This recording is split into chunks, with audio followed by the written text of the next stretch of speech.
as a foreign investor, what's the best way of investing in Canada real estate? Should it be a holding company structure? If so, which jurisdiction? Should it be in my own name? What are your comments and thoughts on that?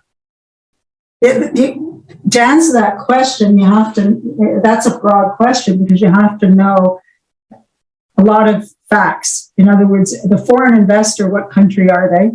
What's their passport? And what's their residency? You have to know that. And you have to know, I would say generally it's always better to own through a company. I don't like owning real estate personally because especially, it also depends on the type of real estate. Are you investing in residential or are you investing in commercial? In Canada, there is a negative. There's a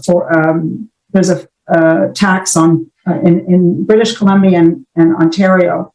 There's mostly in Vancouver and in Toronto and Montreal, I think as well. There's a 15% tax, and in BC it's 20% on. I think it's only on residential. I didn't see any evidence it was on commercial. They didn't want speculation in the residential market and the costs. They thought that was what was driving the prices, but it didn't work because our prices went up tremendously, even in spite of the tax.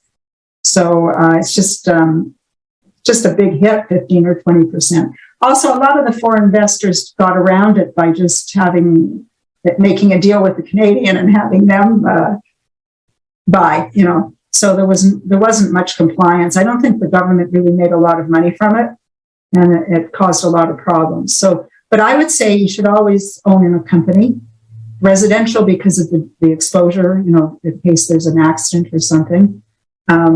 Now, as far as jurisdiction, again, if it's offshore, they're going to look at it more carefully. However you own it, the problem is that by owning real estate in Canada, that gives the foreign company, a permanent place in Canada. So that probably would bring you in under Canada tax, which may or may not be bad. It depends. It's a hard question to answer in general terms. You really need specifics. That being said, Canada, the real estate market has been incredible here, and it doesn't show any signs of changing. There was an announcement today that the interest rates are going to go up in April, but I don't think they're going to be able to raise them very much because they have to follow the rest of the world, and the U.S. and the rest of the world is not raising the rates. So I think the rate aren't. If the rates really start to go up, that could slow down real estate appreciation. The residential has been very good. You can also, of course, you can rent it. So you get income from that. And of course, you would have the problem with rent is you've got withholding tax. If the corporation is considered to be non-resident, then your tenants have to pay the government 25%. And they're technically supposed to issue an NR4 to you. So you're going to lose 25% of your revenues to the government. Plus, of course, you're going to have issues when you sell the property. But this is the case everywhere.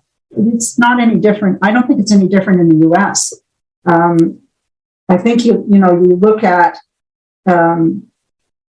how safe is this money that you're going to invest in Canada. What are the alternatives to that money? I believe in a balanced type of investment. So you want some money in real estate. You want it in different countries. You want some money in different, in stocks or in bonds. I like bonds, the bond market for the top banks.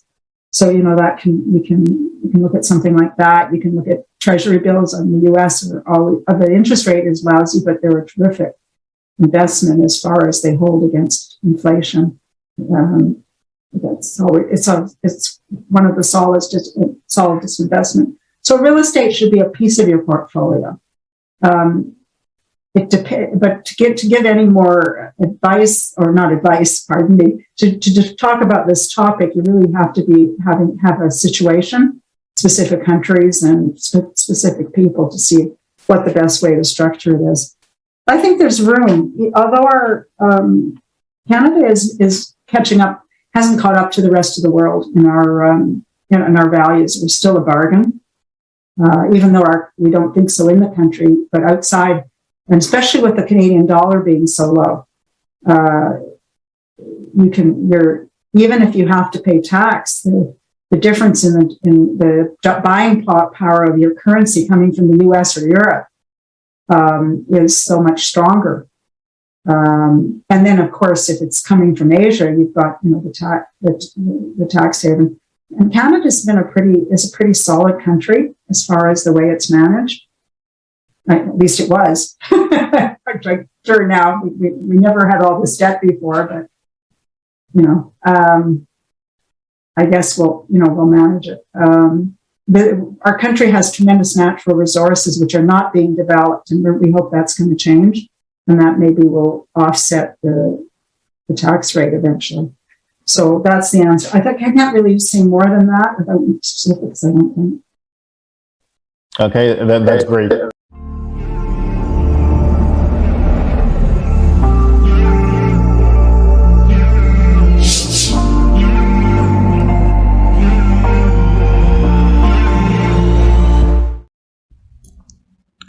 Please subscribe, like, share, and comment below. Our books and upcoming events are available at htj.tax. Email us at help@htj.tax to engage us, to advise on international tax or business matters.